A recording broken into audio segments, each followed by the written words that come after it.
नमस्कार दोस्तों, मैं राजेंद्र कुमार। इस समय आज हम जनपद सहारनपुर में पहुंचे हुए हैं। हमारे बीच में गौतित राजेश पाल जी हैं। चलेंगे, उनसे बातचीत करेंगे किस तरीके की एस्ट्रोलॉजी में उनका कार्य है और जो ज्योतिष विद्या आजकल किस रूप में चल रही है, उनसे चलेंगे और बातचीत करने का प्रयास करेंगे कि क्या ज्योतिष विद्या में कहीं ना कहीं उसका रिजल्ट निकलता है या आम आदमी को सिर्फ एक गुमराह किया जाता है। इसी मुद्दे पे चलेंगे और बातचीत करने का प्रयास करेंगे। चलते हैं और बातचीत करने का प्रयास करते हैं। भाई जी, पहले तो नमस्कार। और आप हमारे दर्शकों को सबसे पहले तो आप अपना शुभ नाम बताएं, उसके बाद में थोड़ा सा हमारा एक सवाल है, कृपया आप जानकारी दें। मेरी ओर से सभी दर्शकों को राम राम। मैं गौतित राजेश पाल, मैं ज्योतिष पढ़ा रहा हूँ इस समय सहारनपुर उत्तर प्रदेश में। श्री देवी एस्ट्रो एवं वास्तु विद्यापीठ में मैं ज्योतिष करा रहा हूँ। और जैसा कि आपने कहा कि ज्योतिष में क्या ढोंग है या क्या ठीक है, मैं आपसे बता देना चाहता हूँ सबसे पहले कि ज्योतिष में आज हमें मुकम्मल रूप से पढ़ाई की आवश्यकता है। जो पहला सवाल ये है कि ज्योतिष विद्या का मकसद क्या है? ज्योतिष विद्या का मकसद किसी का भी भूतकाल, भविष्यकाल, वर्तमान काल, एक हमें ऐसी शिक्षा हमारे पुरखों ने दी है, पूर्वजों ने दी है, मुनीषियों ने दी है खोज करने के बाद में, जिससे कि हम अपना भूतकाल, भविष्यकाल और वर्तमान काल 100% जान सकते हैं जी। हम ये भी जान सकते हैं इस विद्या के द्वारा कि सैकड़ों साल खगोल के अंदर क्या होने वाला है, सैकड़ों साल यहाँ पर क्या घटित होना था, बाद क्या घटित होने वाला है और आज क्या घटित होना वाला है जी। ये भी हम इस शिक्षा के माध्यम से जान सकते हैं कि चंद्र ग्रहण 100 साल बाद कौन सी तारीख में पड़ेगी, चंद्र ग्रहण कौन सी तारीख में पड़ेगी। ये 100% एक गणित है। ये वास्तव में ज्योतिष जो है, अंकगणित जो आजकल वर्तमान में कराया जाता है, ज्योतिष का ही एक रूप है। पहले जो प्राचीन गणित था वो ज्योतिषी गणित था, उसके बाद में अंकगणित हुआ और धीरे धीरे जो हमारी इस शिक्षा का पतन होता चला गया। और आज हमें इसमें भी जिस तरीके से कोई भी उच्च शिक्षा ली जाती है, चाहे वो पीएचडी की शिक्षा है, चाहे वो डॉक्टरी की शिक्षा है, एमबीबीएस एमडी है, उसी तरीके से यदि आप हम ज्योतिष में खोज करने के बाद में, पीएचडी करने के बाद में यदि ज्योतिष करेंगे तो वास्तव में रिजल्ट 100% होंगे। अच्छा, ज्योतिष विद्या में जो 4 वेद बोले जाते हैं, क्या उसका भी कोई रास्ता है? 4 वेदों का भी इसमें कोई भूमिका है? ज्योतिष वेदान चक्षु, ज्योतिष वेदों की आंख है। इसके बिना कोई भी शिक्षा अधूरी है। उदाहरण मैं दे करके आपको बता सकता हूं कि किस तरीके से अधूरी है। आप देख रहे होंगे आज एमबीबीएस जज बनने के बाद में भी, आईएएस बनने के बाद में भी हमने देखा है कि आज तलाक हो रहे हैं। यह क्या पूर्ण शिक्षा है? पूर्ण शिक्षा नहीं, क्योंकि ज्योतिष पूर्ण शिक्षा है। ये वेदों का अंग है, वेदों की आंख है। और यदि कोई भी शिक्षा हम इसके बिना ले रहे हैं, ज्योतिष के बिना यदि हम कोई भी शिक्षा ले रहे थे, वो हम अधूरी मानते हैं।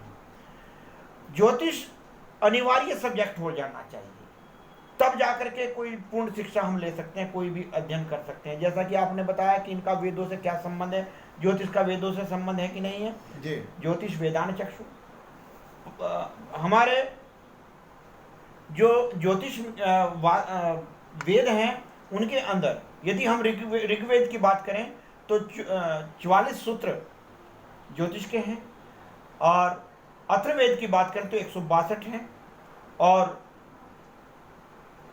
सामवेद इसके उसमें नहीं आता। टोटल मिलाकर के लगभग 162 सूत्र हैं, जिनके बदौलत 243 सूत्र हैं तीनों वेदों में मिलाकर के हमारे, तो जिनके बेस पर हम भूतकाल, भविष्यकाल, वर्तमान काल जान सकते अच्छा, बहुत सारे श्रद्धालु जो है वो ज्योतिष विद्या में ज्ञान रखते हैं और ध्यान भी रखते हैं और उनका पालन भी करते हैं, लेकिन उसके बावजूद भी उनकी जो समस्याएं होती हैं, जो पीड़ा लेकर के वो ज्योतिष विद्याओं वालों के पास में जाते हैं, ज्योतिषों के पास में जाते हैं, तो उसका फिर भी निराधार नहीं होता है। ऐसे में आप क्या कहना चाहेंगे? जैसा मैंने कहा कि इस शिक्षा को अनिवार्य रूप से हो जाना चाहिए।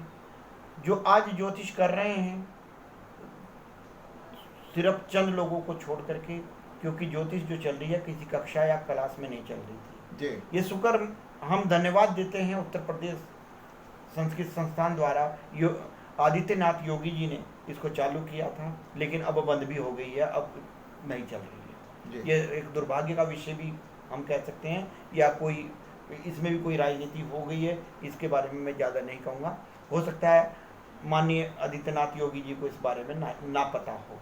तो जैसा कि आपने बताया, कितनी शिक्षा लेकर के हम कर रहे हैं, मात्र 10-15 सूत्रों से जो हमारे पूर्वजों से मिले हैं, या पीढ़ी दर पीढ़ी हमारे पूर्वज करते थे, उनसे जो सूत्र मिले हैं, सिर्फ उन्हीं के बेस पर हम आज जो हमारे ज्योतिषविद हैं, ज्योतिष के विद्वान बैठे हुए हैं, उसी के बेस पर कर रहे हैं। वो आज हमें इससे आगे निकलने की आवश्यकता है।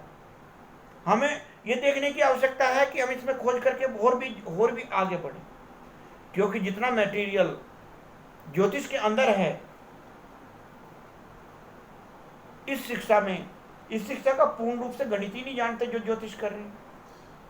आज आप देख रहे हैं कि यूनिवर्सिटी के अंदर, मदन मोहन मालवीय यूनिवर्सिटी बनारस के अंदर है जी। उसके अंदर ज्योतिष कराई जा रही है। वो पूछते हैं कि ज्योतिष फलित करनी है कि गणित करना है। मुझे दुख होता है, जो लोग गणित नहीं कर सकते वो कभी जिंदगी में फलित नहीं कर सकते। मैं बिल्कुल आपके सामने, आपके माध्यम से कहना अच्छा चाहता हूं। गौतिक जी, मेरा ये सवाल है कि आम आदमी को सुख समृद्धि जो है, क्योंकि हर आदमी ये चाहता है कि मुझे जीवन के अंदर जो कुछ कष्ट हैं वो मेरे दुख दूर होएं, और उसके लिए सुख समृद्धि जो है आदमी चाहता है, अपने परिवार के लिए कष्टों को दूर निवारण करने के लिए चाहता है।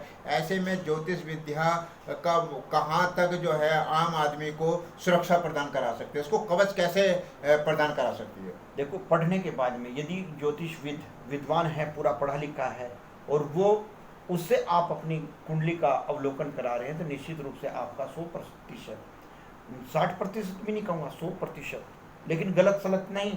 जिस तरीके से आज देखने को मिल रहा है, पहले तो डेट ऑफ बर्थ ही ठीक नहीं बता पाते हैं।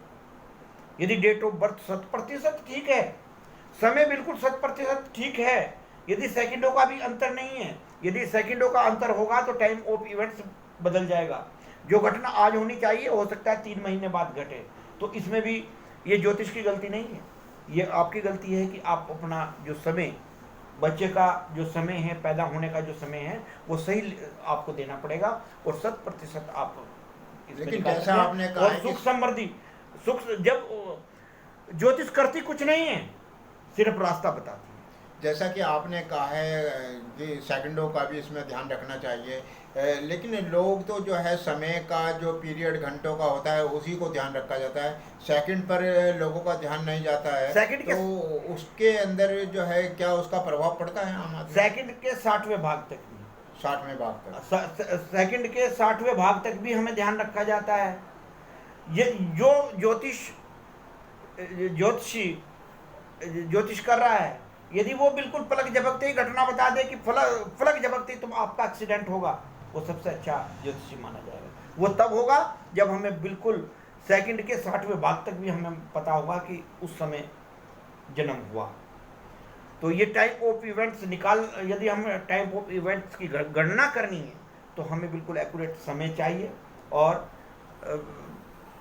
एक्यूरेट गोचर। कभी कभी जो है, जो आम आदमी जिनको थोड़ी पूरी जानकारी नहीं होती है और वो ज्योतिषों के पास जाते हैं, उनसे बातचीत करते हैं, तो उनके बाद में जब वो नाम की बात आती है तो कई बार समय के पीरियड के अनुसार नाम कुछ और निकलता है।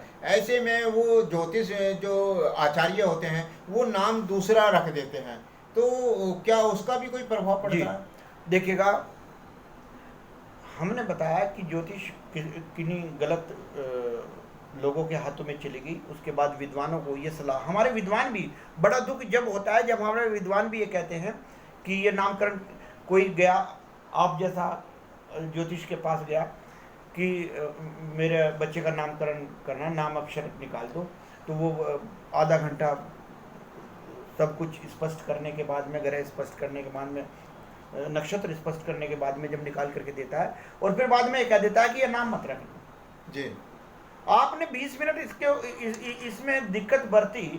कोई पूछने वाला हो, यदि आप गए हैं नाम अक्षर निकलवाने के लिए, तो आप भी पूछ सकते हैं, पंडित जी ये तो बताइएगा कि हमें क्यों नहीं रखना है। जी जी, मेरा यही सवाल है। नाम अक्षर ऊपर से बता रहे कि ये नाम नहीं रखना है, फिर टाइम आपने, अब मेरा भी खराब किया, आपने भी खराब किया। तो ये गलत लोगों के हाथ में ज्योतिष गई, उसका परिणाम है जो, या पूर्ण रूप से इस शिक्षा को माहौल नहीं मिला है। तो ऐसे में एक अच्छा ज्योतिष, अच्छा ज्ञानी को किस तरीके से उसकी पहचान हो सकती है कि वो जो श्रद्धालु जो है ज्योतिष के पास गया है, क्या उसको सही मार्गदर्शन मिलेगा? उसकी क्या कोई पहचान होती है? बिल्कुल, इस तरीके बिल्कुल पहचान होती है। किस तरीके के रूप में? देखिएगा, बहुत सारी चीजें, इंटरव्यू ले सकते हैं आप जाकर के, आप पूछ सकते हैं समय क्या हुआ है।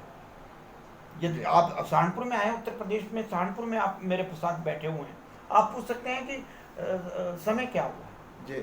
मैं घड़ी देख करके बताऊंगा कि इस समय 7:30 बजे है। तो फिर आप पूछेंगे, दूसरा आपका क्वेश्चन होना चाहिए कि सहारनपुर में क्या बजा है।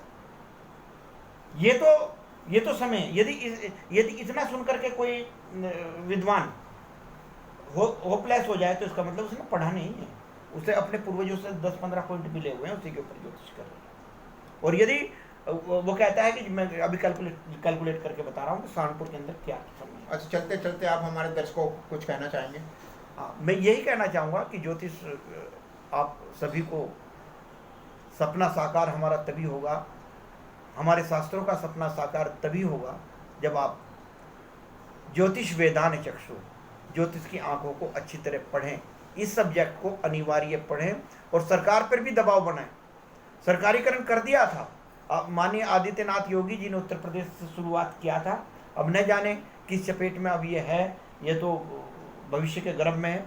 लेकिन हर एक को कम से कम एक परिवार के, ब्राह्मण परिवार को तो मैं बिल्कुल ही कहने देना चाहता हूँ, दूसरे परिवार सीखे ना सीखें, क्योंकि मैं आपके माध्यम से ये एक चीज़ ये भी बता देना चाहता हूँ, ये शिक्षा ब्राह्मणों की क्यों है। लेकिन आजकल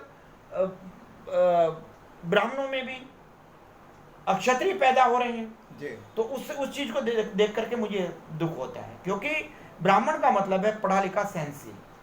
ठीक। जन्म से ब्राह्मण नहीं होता है, कर्म से ब्राह्मण होता है। ठीक है। तो जो इसको सहनशीलता के साथ में सीख ले और सहनशीलता के साथ में करे। क्यों? क्योंकि आप मेरे पास आए जन्म पत्री दिखाने, आपका कच्चा चिट्ठा पक्का चिट्ठा मेरे सामने आ गया जी। यदि मैं उस कच्चे चिट्ठे का आपका दुरुपयोग करने लगे, हमारी माताएं बहनें भी आती हैं, यदि उसका कच्चा चिट्ठा देख करके उसका दुरुपयोग हम कर लें, आपके सामने बहुत सारे उदाहरण हैं। चाहे जिनका पतन हुआ है, ज्योतिष के अंदर जिनका पतन हुआ है, वो किसी की कमी में इन्वॉल्व होने का है। जैसे कोई लड़की का चरित्र देगा और उधर को भाग पड़े। देखिए, हमारे बीच में गोतित राजेश पाल जी थे, और हमारी जो हम लोग जो जानकारी चाह रहे थे उसी मुद्दे पर हमने बातचीत करी। उन्होंने कहा है कि यदि कोई भी व्यक्ति अगर अपनी जो है राशि या अपने परिवार से संबंधित कुछ वास्तु दोष के बारे में जानकारी चाहे, तो उसको ये अवश्य ज्ञान होना चाहिए कि क्या ज्योतिष जो है उसको पूरी तरीके से ज्ञान है या नहीं, तभी आपका कोई सकारात्मक रास्ता निकल सकता है। सभी दर्शकों को मेरा सादर नमस्कार, प्रणाम, जय हिंद।